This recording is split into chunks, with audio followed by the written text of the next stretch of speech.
Let's talk a little bit about experiences of ritualized surrender, right? Psychologists often tell us that it is in the act of letting go that you find out who you are. The prospect of ego death, however, the prospect of any kind of ritualized surrender feels like dying, but only to those who resist it.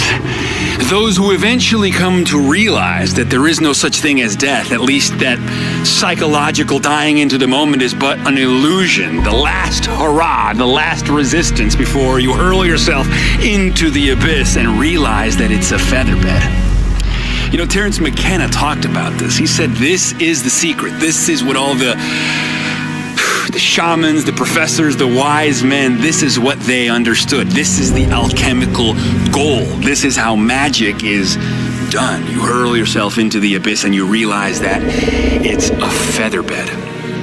Our society today is constructed, we know this, in a way where many people are afflicted with a pathological amount of anxiety and depression. It's what Jamie Wheal calls 21st century normal, this fibrillating, anxious state from an overactive ego stemming from a misfiring default mode network, which is the autobiographical mind, which is essentially metastasized into something that is a kind of autoimmune disorder of the self, and the excessive rumination and self-consciousness that characterizes depression and anxiety both come from a mind that has become too ordered, too rigid, too hyper-vigilant. It's like we're all living with a perpetual micro-PTSD. And what the research tells us, and this has informed so much of my creative life, what the research now tells us is that in safe containers and with the proper precautions deployed, the experience of ecstatic surrender, the experience of ego death, what Jamie Wheal calls the bliss fuck crucifixion, is actually where all the healing is done, right? It is when you die into the moment that you realize that all your fears are unfounded. You come to see that everything you want is on the other side of fear, right?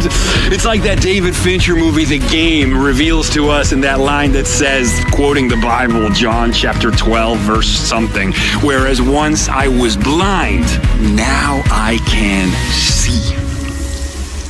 It is hard to put language to these instances of ecstatic surrender, right? Hurling yourself into the abyss and realizing that it's a featherbed arrives you at a domain that exists outside of time. The self experiences this as liberation from the incessant inner chatter. We are free to be ourselves. We become infinite is what it feels like.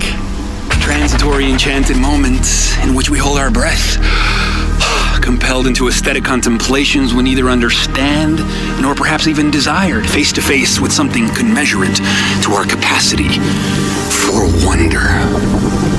We experience afresh the hardly bearable ecstasy of direct energy exploding in our nerve endings. We recontextualize the self as a marvelous conduit in a timeless whole from which molecules and meanings flow from neurons to nebula and back again. We see the world in a grain of sand, and we see heaven in a wild flower. We hold infinity in the palms of our hand. We hold eternity in an hour.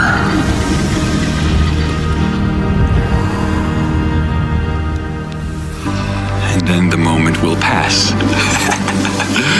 And all contradictions are reconciled. Man has surpassed the gods. And what do we find after these enchanted moments? What do we find after these moments of opiated adjacency? When we spill over, when we overflow, when we are cracked open so that the light gets in. We find that people report increased feelings of well-being in their baseline reality, increased feelings of compassion, increased feelings of creativity, increased feelings of joy, a sense of having glimpsed noetic truth, a sense of having tapped into the infinite, a feeling of communion with the cosmos. An ontological awakening, a spiritual experience, a forceful reckoning with what is, a mainlining of space and time through the optic nerve. We become what we behold, and we behold the infinite. infinite. Miguel de Unamuno wrote in Tragic Sense of Life, eternity, eternity, nothing is real that is not eternal. So the question remains, right? We know the way, we know the path, we know what we must do to heal ourselves. How might we turn our passing illuminations into abiding light?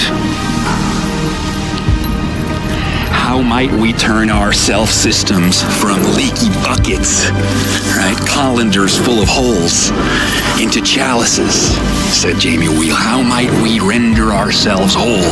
How might we render ourselves holy? This has become the central preoccupation of my life.